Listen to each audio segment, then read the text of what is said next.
గులివింద గింజ తన వెనకున్న మచ్చ చూసుకోదు అన్నట్టుగా నిన్న బెంగళూరు రేవ్ పార్టీలో దొరికిన హేమక్క చాలా చాలా రకాలుగా ఇండస్ట్రీ వాళ్ళని ఎన్నో రకాలుగా నేనే పెద్ద ముత్తైదువుని, అన్నిటికీ నేనే బాధ్యురాలిని, నేనే అందరినీ ఉద్ధరిస్తున్నాను, ప్రతి వాటిలో నేనే ఉన్నాను, ఆడవాళ్ళకి చాలా చాలా హెల్ప్ చేస్తున్నాను, ఇండస్ట్రీ వాళ్ళందరూ నా మీదే ఆధారపడ్డారు, నేనే పెద్ద దిక్కుని, నేను మా అసోసియేషన్ ఎలక్షన్లో కానీ ఎక్కడ కానీ అన్నట్టుగా ఆవిడ ప్రవర్తించే తీరు చూస్తే నిజంగా బయట వాళ్ళు అమ్మో ఈవిడ పెద్ద నోరు మాట్లాడకూడదు అనుకునేవాడు.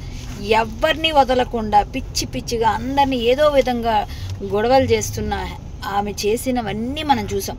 మా అసోసియేషన్లో ఆయన చేయి కొరికింది శివబాలాజీది, అంతకుముందు రాజేంద్ర ప్రసాద్ గారిని అడ్డగించింది, నా మీద కేసులు పెట్టానని చెప్పి పోలీస్ స్టేషన్స్కి వెళ్ళింది, నన్ను ఏదో ఫ్రెండ్స్తో సరదాగా పేకాడుకుంటే అది ఎవరో పట్టిస్తే అదేదో పెద్ద నేరంలాగా పేకాడావు కరాటే కళ్యాణ్ నువ్వేం చేసావు అని మాట్లాడిన హేమక్క ఈరోజు నువ్వేం చేసావు?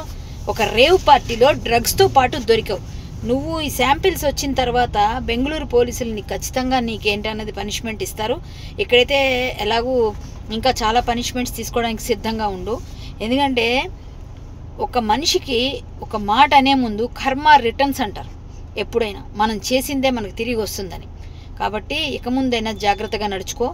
దేవుడి దయ వల్ల నీకు ఆ డ్రగ్స్తో ఏ సంబంధం లేకుండా, నీకు ఏ శాంపిల్స్లో ఎటువంటి ఇది లేకుండా నువ్వు ఉండాలని నేను మరొక్కసారి దేవుణ్ణి కోరుకుంటున్నాను. Good luck. ఇంకొకసారి ఎవరి మీద నోర్లు పారేసుకోకుండా ఆడవాళ్ళని అలాగా ఇలాగా అనకుండా ఉంటే బాగుంటుందని నేను కోరుకుంటూ, హేమకు అర్థమైంది ఇప్పటికైనా?